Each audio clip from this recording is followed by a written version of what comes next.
یہ طے ہے جو اپنے باپ کی سختی برداشت نہیں کرتا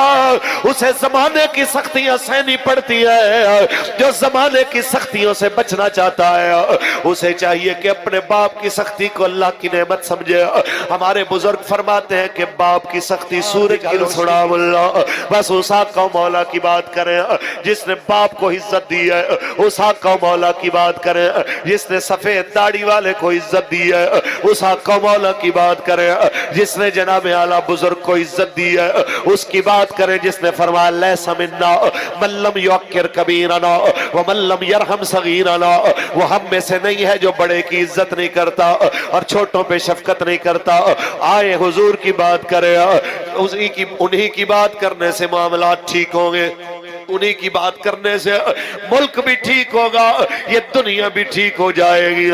کیونکہ جناب اعلیٰ انہی کے ذکر سے ہی ساری روشنیاں ہیں، انہی کے ذکر سے ہی ساری برکتیں ہیں، انہی کے ذکر سے ہی ساری رونقیں ہیں۔ آئیے قوم کو بتائیے، یہ اسی نبی نے فرمایا جب ایک بیٹے نے اپنے باپ کی شکایت لگائی تھی تو میرے آقا نے فرمایا انت و مالک لابیکا، تو بھی اور تیرا مال بھی تیرے باپ کی امانت ہے، جیسے چاہے وہ خرچ کریں اس کی ملکیت ہے۔ یہ جناب اعلیٰ اسی آقا مولا کی برکت ہے جس نے فرمایا باپ جنت کے دروازوں میں سے ایک دروازہ ہے،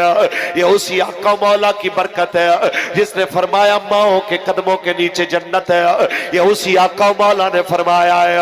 کہ جناب اعلیٰ رضا الرب برضا الوالد، کہ اللہ کی رضا باپ کی رضا کے اندر ہے، اللہ کی ناراضگی باپ کی ناراضگی کے اندر ہے۔ یہ اسی آقا مولا نے فرمایا ہے کہ افش السلام اطعام الطعام صلوا الارحام وصلوا باللیل والناس نیام ادخلوا الجنت بالسلام، او کما قال النبی صلی اللہ علیہ وسلم، یہ اسی نبی نے فرمایا سلام کرو، جسے جانتے ہو یا نہیں جانتے اسے بھی سلام کرو، یہ اسی نبی نے فرمایا کہ صلہ رحمی کرو، یہ اسی نبی نے فرمایا کہ خونی رشتہ داروں کے ساتھ اچھا سلوک کرو، یہ اسی نبی نے ارشاد فرمایا ہے جب دنیا سوئی ہوئی اور رات کو اٹھ کے نماز پڑھا کرو جنت میں سلامتی کے ساتھ داخل ہو جاؤ گے۔ تو اس لیے ہمیں ادھر ادھر کی باتوں پہ توجہ کرنے کی بجائے اپنے آقا و مولا کی بات پہ توجہ کرنی چاہیے، کیونکہ ہے قول نبی قول خدا، فرمان نہ بدلا جائے گا، بدلے گا زمانہ لاکھ مگر قرآن نہ بدلا جائے گا۔ رسول اللہ لبیک لبیک لبیک یا رسول اللہ لبیک لبیک لبیک یا رسول اللہ لبیک لبیک لبیک یا رسول اللہ لبیک لبیک۔ تاجدار ختم نبوت، تاجدار ختم نبوت، یہ میرے آقا کا دین ہی ہے کہ جناب اعلیٰ جو وفائیں سکھاتا ہے اپنے باپ سے بھی، اپنی ماں سے بھی، اپنے بھائیوں سے بھی، ورنہ باپ چلا گیا بیٹے کو کیا ضرورت ہے لاکھوں روپیہ لگا کے اپنے باپ کے ایصال ثواب کے لیے محفل سجانے کی۔ یہ میرے نبی کا دین ہی ہے جو آپ کو سبق دیتا ہے باپ کے ساتھ زندگی میں بھی وفا کرنی ہے، جب وہ دنیا سے چلا جائے تو بھی اس سے وفا کرنی ہے، اس کے لیے سرکار دو عالم صلی اللہ علیہ وسلم کے دین کے مطابق عمل کر کے نیکیوں کے تحفے بھیجتے رہنا ہے۔ او مسلمانوں، آج میرے سامنے بڑی تعداد میں نوجوان بیٹھے، بزرگ بیٹھے، بچے بیٹھے، میں ہاتھ جوڑ کے کہنا چاہتا ہوں جن کے والدین زندہ ہیں خدا را اپنے والدین کے ساتھ بد تہذیبی کے ساتھ بات نہ کیا کریں، اپنے والدین کے ساتھ جناب اعلیٰ کڑوے ہو کے بات نہ کیا کرو۔ یہ ان سے پوچھو جن کا باپ چلا گیا، یہ ان سے پوچھو جن کی ماں چلی گئی، یہ ان سے پوچھو جنہیں باپ کی جھڑکیاں کبھی بری لگتی تھی۔ یہ طے ہے جو اپنے باپ کی سختی برداشت نہیں کرتا اسے زمانے کی سختیاں سہنی پڑتی ہے، جو زمانے کی سختیوں سے بچنا چاہتا ہے اسے چاہیے کہ اپنے باپ کی سختی کو اللہ کی نعمت سمجھے۔ ہمارے بزرگ فرماتے ہیں کہ باپ کی سختی سورج کی روشنی کی طرح ہوا اس کی گرمی کی طرح ہے. ظاہری طور پہ یہ چبھتی ہے لیکن فصلیں بھی اسی سے پکتی ہیں, اسی سے جناب روشنی ہوتی ہے, اسی سے رستوں کا پتہ چلتا ہے. تو باپ اگر سخت بھی بولتا ہے تو ہمارے بڑے فرماتے ہیں باپ کی سختی کی مثال اس ناریل کی مثال ہے جس کا اوپر بہت سخت ہوتا ہے لیکن اندر اس کا بڑا نرم ہوتا ہے. اپنی اولاد کے لیے اس پوری روح زمین کے اوپر جتنے آپ کے یار ہیں, جتنے آپ کے رشتہ دار ہیں, ان سب میں ایک آپ کا باپ ہی ہوتا ہے جو اپنے سے بڑھ کے آپ کو کامیاب دیکھنا چاہتا ہے.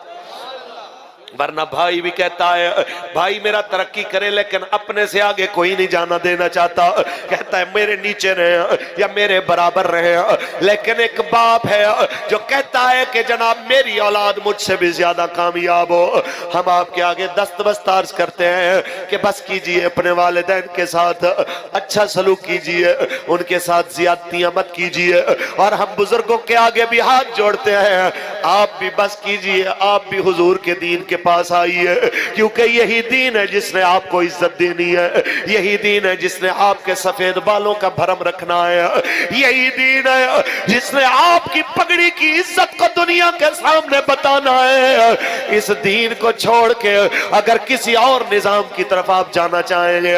تو خدا کی قسم کبھی معاشرے میں امن نہیں آ سکتا. معاشرے میں امن تب آنا ہے جب وہ نظام آئے جو رسول اللہ لے کے آئے.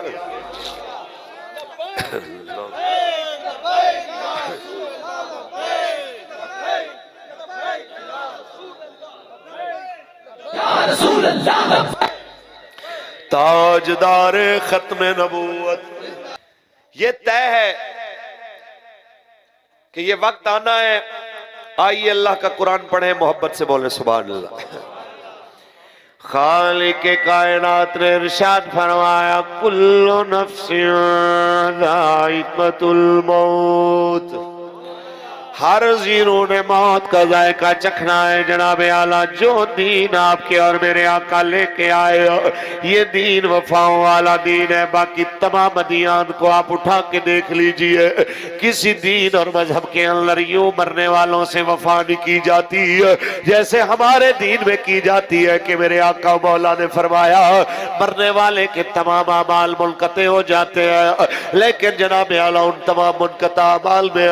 تین چیزیں ایسی ہیں جناب اعلیٰ کہ جناب اعلیٰ ان تمام اعمال سے جناب اعلیٰ یہ مستثنا ہے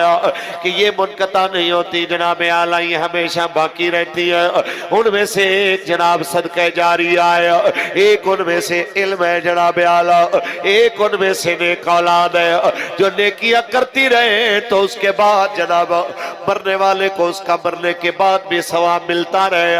ذرا تصور تو کیجئے ہم اپنے مرنے والوں کے لیے کس لیے حضور کی محفل سجاتے ہیں, کیونکہ یہ ہمارا ایمان ہے,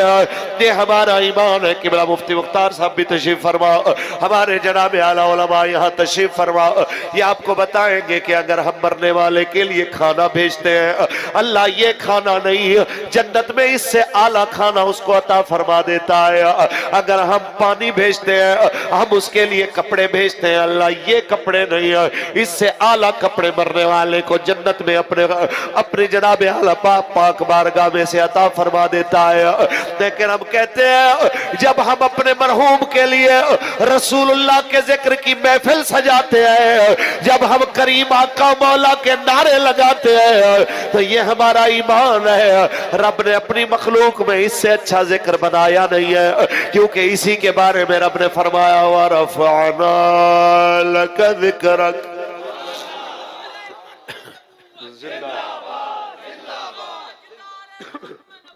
زندہ زندہ بس جناب اعلیٰ اتنا ذہن میں رکھ لیجئے کہ جناب جب ہم اپنے مرحوم کے لیے سرکار کے ذکر کی محفل سجاتے ہیں, اس کے لیے حضور کے نعرے لگاتے ہیں اس کو ثواب پہنچانے کے لیے, تو اللہ کریم یہی چیز ہو بہو سے عطا فرماتا ہے کہ دیکھ تیرے پچھلے جناب اعلیٰ کس طرح تیرے جانے کے بعد بھی جس طرح تو میرے حبیب کے نعروں میں خوش ہوتا تھا وہ تیرے لیے وہی نعرے لگا رہے ہیں. تو ہم یہ چاہتے ہیں کہ جناب اعلیٰ 47واں کل ہو, ہمیں ہمیں ہمارا بابا یہی سمجھا کے گیا ہے، ادھر ادھر کی بات نہیں کرنی، کوئی یار دی گل سنا ملا، نہ لمبے پینڈے پا ملا، نہ علماں وچ پھسا ملا، بس یار دی گل سنا ملا۔